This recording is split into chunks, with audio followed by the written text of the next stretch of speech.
মসজিদের মাইকের আজান শুনে আপনারা শহীদ হন, ওই মসজিদ বাঁচানোর লড়াইয়ে আপনি কাকে পাশে পাবেন? যে আপনাদের বলবে এখানে ওয়াকফ নিয়ে গুলোগুলি করলে আমার থেকে বড় শত্রু হবে না।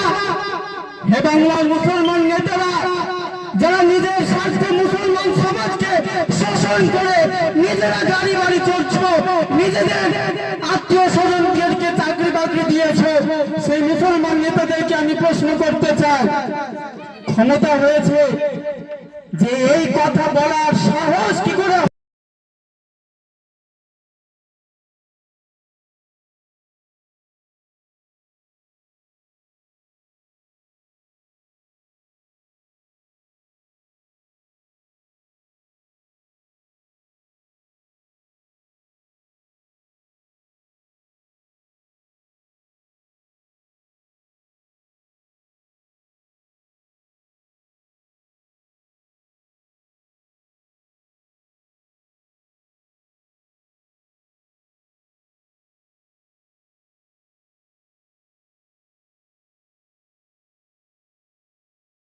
এডুকেশনের নামে স্ট্যাম্প মেরে সন্দেহ তালিকায় রয়েছে।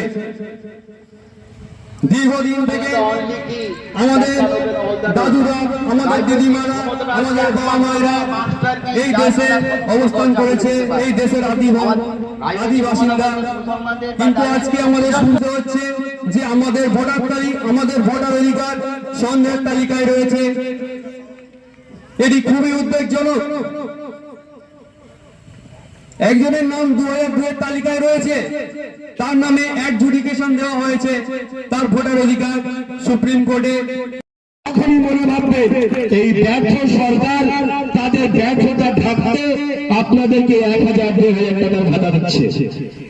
আমি আপনাদের বলবো, কোন সরকার, কোন পুলিশ, কোন নেতা আপনাদেরকে যদি ভয় দেখিয়ে রাখে এআইএমআইএম হাতকে শক্ত করতে, তাই এই মিটিং এ আসার জন্য যদি কোন রকম কেস দিয়ে থাকে, শুধু একটা কথা বলবো, আমাদের রফিক বাবু এখানে জেলার সভাপতি আছেন, রফিক বাবুর ছেলে আইনজীবী আছে, যদি কোন কেস যায় আপনাদের কোর্টে জমাতে হবে না, শুধু হোয়াটসঅ্যাপে রফিক বাবু হোয়াটসঅ্যাপে আপনার আধার কার্ডটা পাঠাবে, 72 ঘন্টার মধ্যে আপনার ছেলে আপনার বাড়িতে থাকে।